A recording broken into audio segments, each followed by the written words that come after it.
sounds paradoxical that backgrounds, both favorable and unfavorable to mental health, can lead to hypnotic susceptibility, but the fact is that they can. We have seen this in the reported successful hypnotizing of neurotic and psychotic patients. The theory must comprehend this, not in after the fact realization of what is found to be the case, but in the kind of differentiation that ultimately will make it possible to predict which subject with what background will be hypnotizable.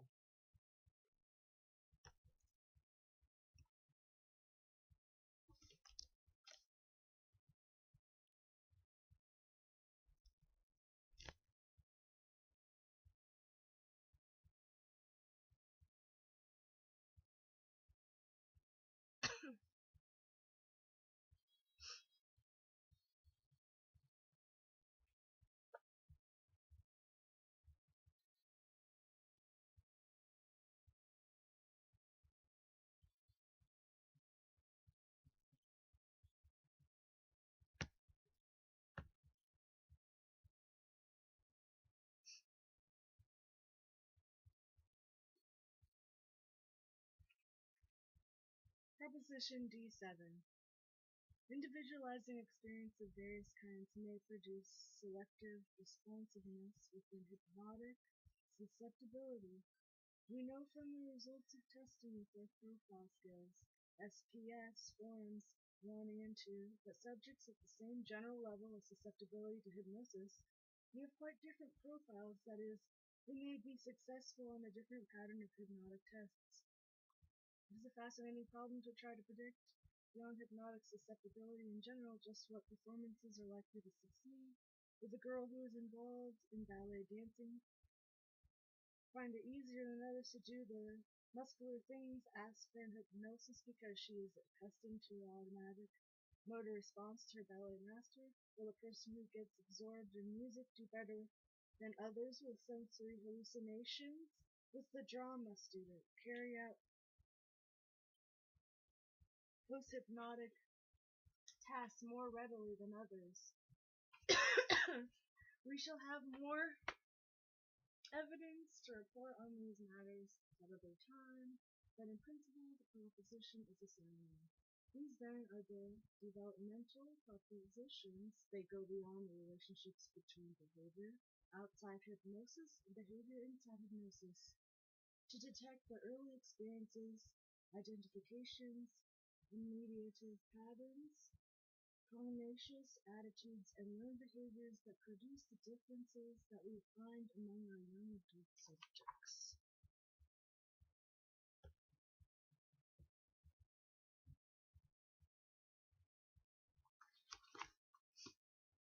The Experience of Hypnosis, a short version of Hypnotic Susceptibility by Ernest R. Hurlgard. Must read.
Although New York is called Romeville by American gypsies, it has never had a fixed gypsy community like European cities.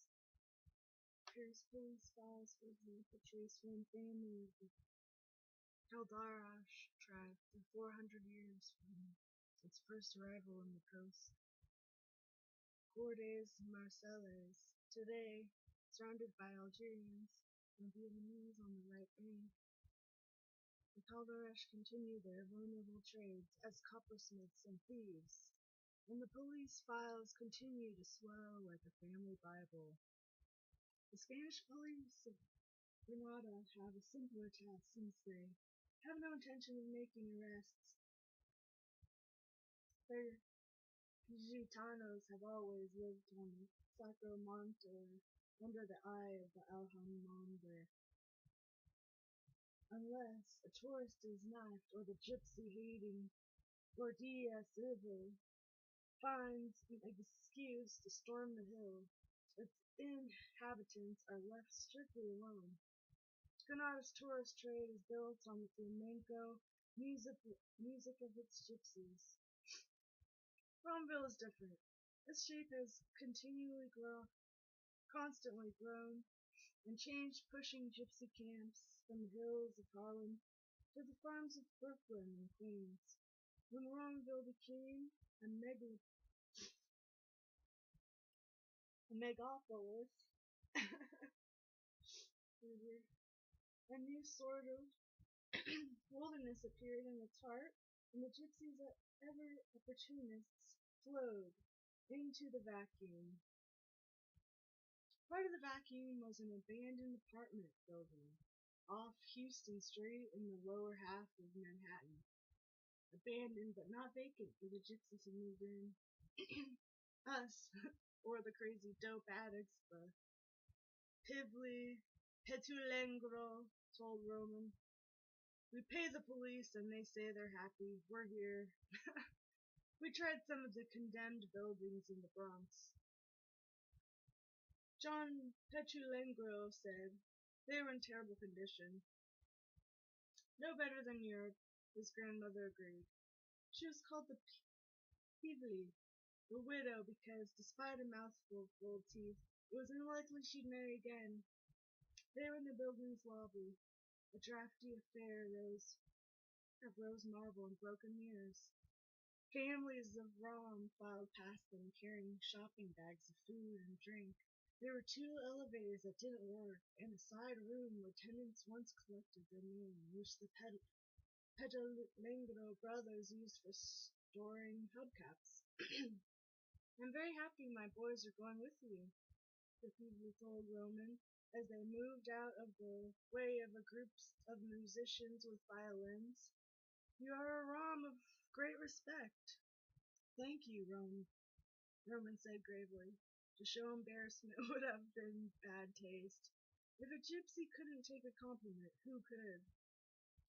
They'll learn a lot from you. I hope so. He cast a resigned eye at the hubcap collection. I just wish I could go, she sighed like a girl. The lobby was dominated by a Cadillac parked in the middle of it. Inside the car, Giles climbed over the seats and played with the snake's nest wires. One of the boys finally mashed a wire and a loud honk erupted. Core squirmed and out from under the car. A red welt sat in the middle of the grease on his forehead. You worms for fingers, he yelled at the boys. I told you to wait. Now I'm going to cut your fingers off and feed them to the fish. Core noticed Roman and the Peavey. He touched his forehead and looked at the lack of blood on his finger. Shrugging, he nonchalantly cleaned his ear with the same finger. Good boys, actually. I was joking.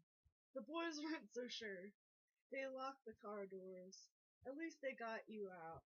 I've been looking all over for you, Roman told him. I've been here all the time, he gestured to the car. What do you think? Roman made a tour of the Cadillac. When he got back, he shook Core's hand again. Rom's son, too. How did you get this monster of a mobile in here? Mobile. Drive it in, how else? The boards broke coming up the stairs, though. I made a noise. I'll tell you. I've been fixing the axle ever since. When the child's... ... Core glanced back at the car. It was empty. The boys had used their opportunity to escape. It's ready now. What is this, a restaurant or a lobby? Cor snarled at the passing musician. You almost put your fiddle through my window. How can a man get any work done around here? Of course it's ready, he added to Roman. The car had no hood, and the huge engine gleamed with polished chrome. Cor hot-wired the battery, and the car came to life. Listen. He handed Roman a plastic tube and placed the other over the cycler. The 30-foot purr lowered to a whisper as Cor pressed the carburetor lever. No factory-ground pistols hummed as sweetly as the product of Cor's skill. When he lifted the lever, the lobby reverberated. It's beautiful. You can't buy a car like this, Cor said, pleased with Roman's enthusiasm. Roman wasn't finished, though. He searched the engine block until he found the vehicle identification number, then opened the door to check the VIN on the dash. They both looked like originals, but they didn't match. Well, that's the last one, Cor protested. I've already done the numbers on the transmission and the chassis. Don't worry when it comes to sampling numbers. I am Calderash Goldsmith. Everything is taken care of. Look. Cor leaned into the car and took a stack of papers from the glove compartment. Roman organized the motor vehicle 50 kilometers. Rafi and I went into the showroom to see the new models. The manager was going to throw us out until I shook some money at him. And then, of course, he took me into his office to buy a mobile right away. Well, Bridges said, is a sad thing. The man couldn't think straight. His office had glass walls, so he couldn't see Raki. Going from car to car, getting behind the wheel, He noticed Raki is scratching a little bit, as if he has, some sort of problem. He wants to sell me his car, so he doesn't say anything. But all I can see is Raki scratching in there as if Chow has bugs by the campagna. And finally, the manager remembers that he has to get his in his cars afterward. He jumps up and runs out yelling. Naturally, I'm insulted and leave. But now, before I've been in his desk and chore 5 of those ownership forms, 1 for myself and 4 for my friends, notice that I did not allow selfishness to overcome me. You certainly didn't. You have me down here as the owner. Do I? Cor seemed surprised. Never mind. What else have you got? Cor quickly showed Roman a pair of Canadian passports. Paper clipped to the front one was a picture of John Petulengro. What what Nav Kajikanes did you give him? See for yourself. Of course, Roman laughed. John Smith. Cor nodded proudly and then drew Roman off to the side of the lobby. Although there was no one in earshot, for once he spoke quietly. Romano, there's something I have to say. You know that with me it has always been Rom, Romesa, Gajo, Gajeza. But if you are determined to bring the girls along, it's all right with me. I'm ashamed of the way I acted at your apartment the other night. I don't have any excuse. Do you forgive me? Easily, a lot more easily than it was for Cor to break one of his firmest laws. Come on, before we start crying, let's go down to the party. Rom-san too, Romano. I'm glad you're getting the idea. They started through the basement door, arm in arm. Romano, come here. Standing in the entrance of the lobby was Celie Mieyeshti, and one of the 2 small girls who always attended her. Come with us to the party, Roman invited her. We've never felt like a party more than tonight. Forget the party, come now. Cor stood aside.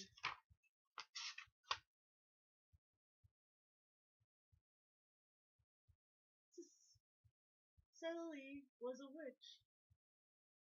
If witches were women who can rule without money or sex, they're around the world matriarchs who knew more of the race's unwritten history and laws than anyone else, and she was one of them.